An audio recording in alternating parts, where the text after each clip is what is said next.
our very own personal GM, Mike Tannenbaum. And we're going to get into the NFL wildcard matchups in just a moment, but we start with the top dogs in college football. Georgia demoed TCU 65-7 in Monday's title game. Bulldogs are the first college football team to go back-to-back in over a decade, and Stetson Bennett, the first ever former walk-on to win consecutive national titles as the primary starting quarterback. I think he's the first guy over 40 to start in college.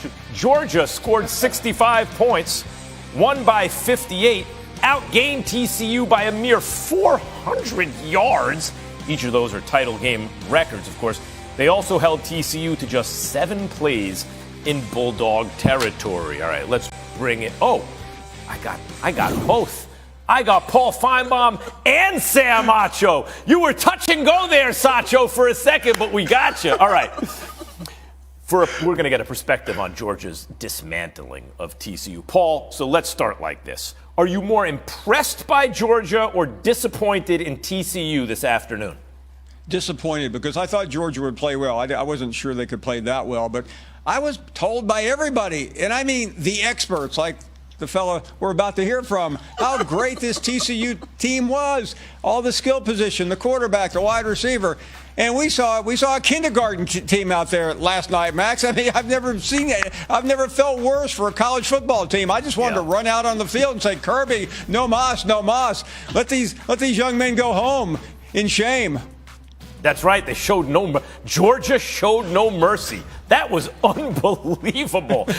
Sacho, I remember, was it 17-7 and Duggan had him around midfield and they were driving and I was thinking maybe 17-10, 17-14. We have a game. Took that big sack for a loss. It was a wrap. What stood out to you in the blowout, Sam? It was the sheer size, strength, will, and skill of the Georgia Bulldogs. And no, I was not disappointed by TCU. I was impressed by Georgia. I mean, think about this. Darnell Washington, 6'7", 270. He's not even their best tight end. He's like the second string tight end, right? Like 12 personnel, of course. He's in there. Brock Bowers is the guy. Stetson Bennett, he had 8 rushing touchdowns this season. He probably played his best game when it mattered most. 6 total touchdowns. This team did not blink. I was on the sideline right next to the players, behind some of the players. They were saying, man, like, we are dominant. These guys can't block us. They can't go against us. We are, like, they were confident. Even Stetson Bennett was confident. And so for me, I was utterly impressed by this team. What stood out to me was how big, strong, fast, confident, and prepared they were for this moment. There was no drop-off. There was no thought about no one's done back-to-back in the college football playoff era. They're ready to make history, and history was made. Paul, I've been thinking a lot about this because when Dabo looked like he was challenging Saban, as the programs were kind of neck and neck for half a decade or so, that was one thing. And then Saban showed everyone, no, it's still my world, right? But this feels different because of the NIL, the portal. It's like we're in a new world. And in this new world, the Bulldogs just stomped the competition, went back to back. Do you think they are going to go on a decade-long run? I mean, they are the premier program right now, but can they be dominant like Saban and Alabama just was? I think they can. It's because of what you said, it's going to be more difficult. And on top of that, Max, the 12-team playoff that begins in 2 years will make it dicier. But Kirby Smart has recruited at this level since the day he left Alabama to go to Georgia. Remember, I mean, this is his second title. He nearly had one in 2017 when Tua had a walk-off touchdown in overtime to Devontae Smith to wrap that up.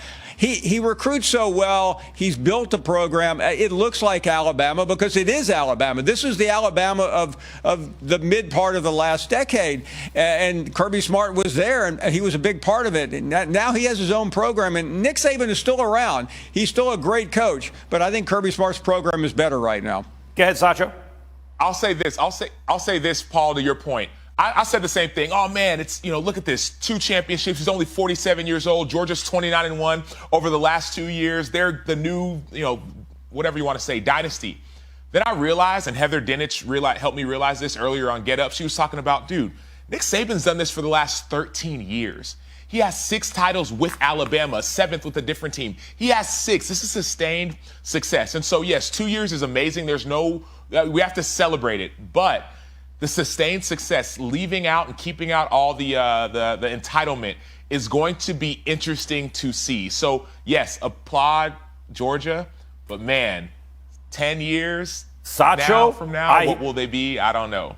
I hear you, but if they three-peat, particularly if they beat, I know it's a long way to go, but if they were to beat Bama in the national title game to three-peat, it's a wrap. It's Georgia's world. You can't, that happens. Let's go to the game of Wild Card Weekend on ESPN next Monday night. Cowboys and Bucs from Tampa. Brady and company beat Dallas in week 1, so Jerry, is Mike McCarthy's job safe if he loses again to the Bucs this time in the playoffs? I don't even want to know. That's it. I don't need to go into all the pluses or minuses, but we're not seeing any. We're not basing. I've got a lot more to evaluate Mike McCarthy on than this playoff game. There's Coach Herm Edwards. Coach, what do you think about what Jerry just had to say? Well, Jerry always talks, and that's not a problem, but that's just Jerry. He's on the news as much as the Cowboy football team, and he doesn't play anymore. He just owns the team. With that being said, I think Mike has done a fabulous job. The man's won 24 games in 2 seasons, and his quarterback hadn't been always healthy. I think going into this season, there were high expectations for this football team. They've met them. They're in the playoffs. But I said this a month ago. It really doesn't matter what they do during the season. It matters now what they do in the playoffs. And if they're going to win a playoff game, this one this week, they have to take the ball out of Dak Prescott's hands and give it to the runners. The runners have to lead this team. Dak is struggling right now. He's throwing the ball to the other guy. He's played in 7 games. He's turned the ball over 7 times. That's a problem when you give the ball to Captain America more times than he should have it. They'll end up getting beat. The Dallas Cowboys have a better football team, but right now they are struggling offensively, turning the ball over, and they can't do that. When you have Micah Parsons in that pass rush against a 45-year-old plus quarterback and no offensive line, you're supposed to win that game. But I agree. You're turning the ball over against Tom Brady? It's Mike T, what do you think? Well, a couple of thoughts. When you look at, and Coach Dungy mentioned this the other night, Dallas struggles on the road when the opponent's field surface is grass. They're not as fast as they are on artificial turf. And because Dak Prescott's turning the ball over so much, you can't rush the passer when you don't have the lead. So the old axiom of, you want to pass to score, run to win, and then rush the passer. So those are big concerns in terms of the matchup for Monday night. And I agree with what Coach Herm was saying, which is like, Mike McCarthy has a really good one-loss record. The one sort of caveat I would give is, if Dallas loses Monday night, which I don't expect the way TCU did last night, all bets are off because not all losses are the same. If you have a huge loss to a very undermanned Tampa Bay team, all bets are off in terms of what Jerry Jones could do. Oh, there's a lot there. First of all, Coach brought up the turnovers. Dan, Cooper Rush, the whole thing was, can they stay disciplined with that kind of game plan and win games? Because he only had that one loss. When Dak gets there, will the temptation be to do too much? It looks like they stayed disciplined for a game or two and then lost it. And then when you talk about losing in the playoffs to an old Bucs team that's sub 500, I got to imagine that'd be a wrap for McCarthy, Dan. Well, that's been the popular theory around the league, that if the Cowboys don't make a deep run, that it could be it for McCarthy. But Jerry came out pretty strongly today and said no.